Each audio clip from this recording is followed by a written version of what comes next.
میں نے کہا تھا آپ سے کہ میں دلیل پیش کروں گا صدیق اکبر پہ. قرآن نے سارے انبیاء صدیق ہیں، تو قرآن نے 2 انبیاء کو صدیق کہہ کے پکارا ہے. ابراہیمو ایھا صدیق، یوسفو ایھا صدیق ہے، یوسف ہے صدیق. اور پیغمبر اسلام نے کہا ہے کہ علی صدیق اکبر ہے. سارے انبیاء صدیق ہیں، علی صدیق نہیں ہے، صدیق اکبر ہیں، سب سے بڑے صدیق. کہا یا رسول اللہ کیوں؟ کہا صادق نبی کی صداقت کی گواہی علی نے دی، اس لیے صدیق اکبر ہیں. فیضان گرامی میں پیش کر رہا ہوں دلیل کہ صدیق اکبر ہے جناب امیر علیہ السلام.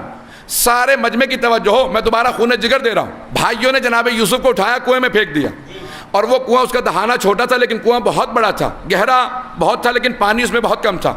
جہاں پانی کم ہونا گہرائیوں کے اندر، آپ حضرات یہاں جانتے ہوں گے ان علاقوں کے اندر حشرات الارض اپنا گھر کر لیتے ہیں.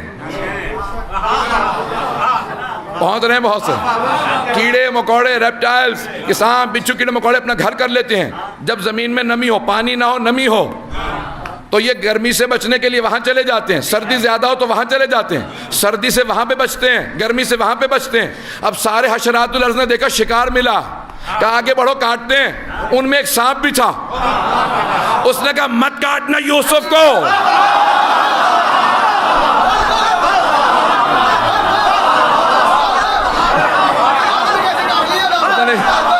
سارا مجمع نہیں پہنچا بھائی، سارے حشرات آگے بڑھے، ان میں ایک سانپ تھا، اس نے کہا مت کاٹنا یوسف کو، یہ صدیق ہے.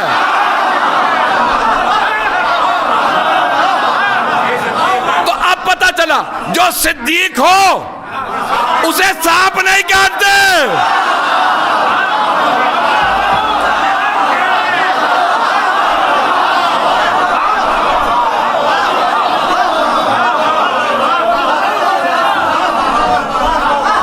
جو صدیقوں سے سانپ نہیں کاٹتے. اور اگر کوئی خود ہی کہہ دے، توجہ مجمع کی، خون جگر دے رہا ہوں، جو صدیقوں سے سانپ نہیں کاٹتے، اور اگر کوئی خود ہی کہہ دے غار میں مجھے سانپ نے کاٹ لیا، تو پھر مانو یا وہ صدیق نہیں یا وہ سانپ نہیں.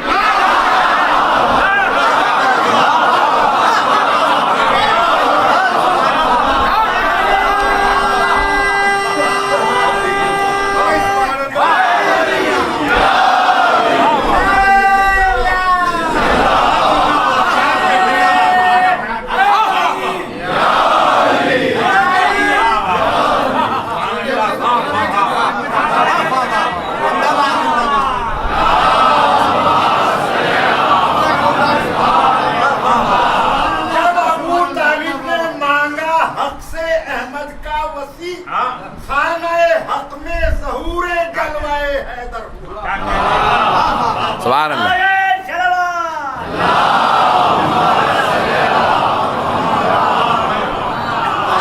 توجہ فرمائے جانے گرا، میری محنت پسند آ رہی ہے، میں پورا خون جگر واقعہ دے رہا ہوں حضرات کو. ایزان گرامی آپ کی محبتوں کی، آپ کی عقیدتوں کی نظر کر رہا ہوں، یقین مانے دل کر رہا میں اپنا کلیجہ نکال کے دے دوں جس محبت سے آپ سن رہے ہیں. ایزان گرامی جناب امیر المومنین صدیق اکبر علی فاروق اعظم، اور کائنات میں سب سے غنی علی ابن ابی طالب. جو حکومت سے پیسے جوڑ لے وہ غنی نہیں ہوتا، جو بھرا گھر لٹا دے اسے غنی کہتے ہیں.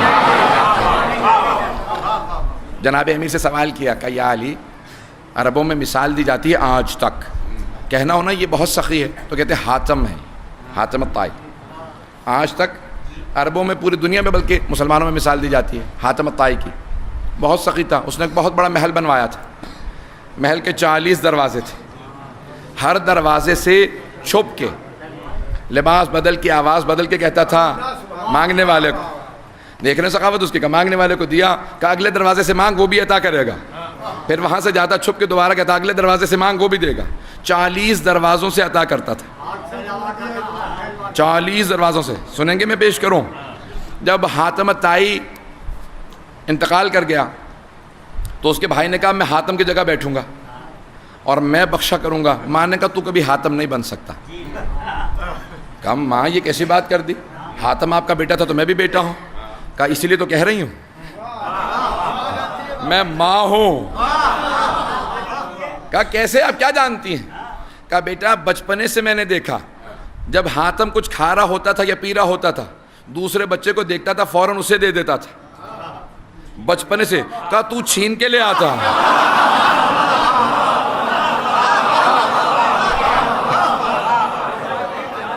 کہا بیٹا فرق ہے تجھ میں حاتم میں. کہا ماں تو نے, حاتم کے بھائی نے کہا ماں تو نے اب ضد دلا دی, میں حاتم بن کے دکھاؤں گا. کہا پھر میں بھی ماں ہوں, تو نہیں بن سکتا. حضرات گرامی اس نے کیا کیا, محل کے دروازے میں, محل میں جا کے بیٹھ گیا. اب ایک بوڑھی خاتون تھی, ہر روز آتی تھی اور اپنے پورے خانوادے, پورے کنبے کو پالتی تھی حاتم کی عطا پہ. پہلے دروازے سے مانگتی, گوشت لیا, پھر وہاں سے آگے چاول, سب کچھ مانگتی جاتی تھی, وہ عطا کرتا جاتا تھا. یہاں پہ جیسے ہی حاتم کا انتقال ہوا, بھائی بیٹھا تھا اس کی مسند پہ, دروازے پہ دستک ہوئی, گیا, کہا کہ عطا کر دے. اس نے پہلی مرتبہ دیکھا, اچھا یہ ہے عطا کرنے والا. اس نے دیکھ کے پہچان لیا, کبھی آج تک تو میں نے چہرہ نہیں دیکھا تھا, وہ چھپ کے عطا کرتا تھا. اس نے کہا کیا بات ہے؟ کہا بھی ہر روز آتی, توجہ ہو. اس نے فوراً کچھ عطا کیا. وہ دوسرے دروازے پہ گئی, یہ فوراً وہاں پہ پہنچا, دروازہ کھولا, کہا کیا بات ہے؟ ابھی پہلے دروازے پہ دیا, پھر دوسرے دروازے پہ آ گئے. پتہ نہیں توجہ ہے یا نہیں. اس نے فوراً پلٹ کے کہا اچھا تو حاتم مر گیا کیا؟ جیسے اس نے کہا حاتم, کہا کیسے پہچانا؟ کہا اتنے برس سے آ رہی ہوں, 40 دروازوں سے مانگتی ہوں, بلکہ خود نہیں, وہ کہتا تھا اگلے دروازے پہ بھی مانگ. میں آواز سے پہچانتی تھی وہی عطا کر رہا. وہ مر گیا تبھی تو دوسرے دروازے پہ رو پڑا.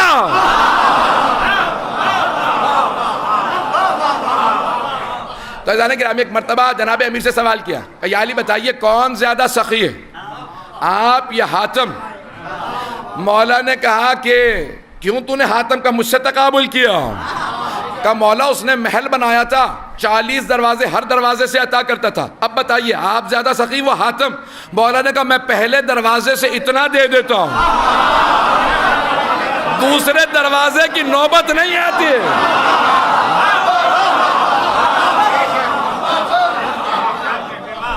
سیکھے حاتم سے کہو ان سے سخاوت کے چلن, سیکھے حاتم سے کہو ان سے سخاوت کے چلن, بھیک دیتے ہیں تو سلطان بنا دیتے ہیں. عزیزان گرامی, غنی وہ نہیں ہے جو سونا چاندی بیت المال سے جمع کر لے, غنی وہ ہے فاتح خیبر ہو. جناب سرور کائنات سب سے زیادہ جب بیت المال آتا نا تو سب سے زیادہ مال غنیمت سے فاتح کو دیا کرتے تھے, پھر سواروں کو, پھر پیادوں کو. اور وہ جو بعد الفتح, جنگ کے فتح ہونے کے بعد پہنچ جایا کرتے تھے, ایسے بھی تھے, فتح ہو گئے کہ یا رسول اللہ میں جنگ میں تو نہیں تھا لیکن کچھ عطا فرمائی. تو پیغمبر صاحب کہتے تھے انہیں بھی محروم نہ رکھنا, تو انہیں بھی عطا کرتے تھے. تو جناب سرور کائنات سب کو عطا کرتے. جب جناب امیر علیہ السلام فتح کر کے آ رہے تھے نا خیبر, تو سب کے سب پہلے گھروں کو پہنچ گئے, خرمے لیے, نیا لباس لیا, سونا, اپنی خواتین کو سونا دیا, نیا لباس, بچوں کو نیا لباس کا خرمے کھاؤ. تو بچے سب کے سب امام حسن حسین سے کہنے لگے مدینہ کی گلیوں میں, امام حسن حسین بہت کم سن ہیں, کہا آپ لوگوں نے نیا لباس نہیں پہنا, آپ کو نہیں معلوم کوئی حیدر ہے جس نے خیبر فتح کیا. اتنے کریم ہیں اہل بیت, پلٹ کے یہ نہیں کہتے وہ ہمارے بابا, تم ہمارے باپ کا صدقہ کھا رہے ہو, کسی کو احسان نہیں جتلایا. روایت کے الفاظ ہے فوراً گھر آئے, جناب سیدہ سے کہا مادر گرامی, نہ آپ نے نیا لباس پہنا, نہ ہم نے نیا لباس پہنا, نہ آپ کے گلے میں زیور ہے, نہ بہنوں کے گلے میں زیور ہے, نہ ہم نے خرمے کھائے. سارے مدینے میں آج ہمارے بابا کے صدقے میں خرمے بھی آئے ہیں, نیا لباس آیا ہے, زیور آیا ہے.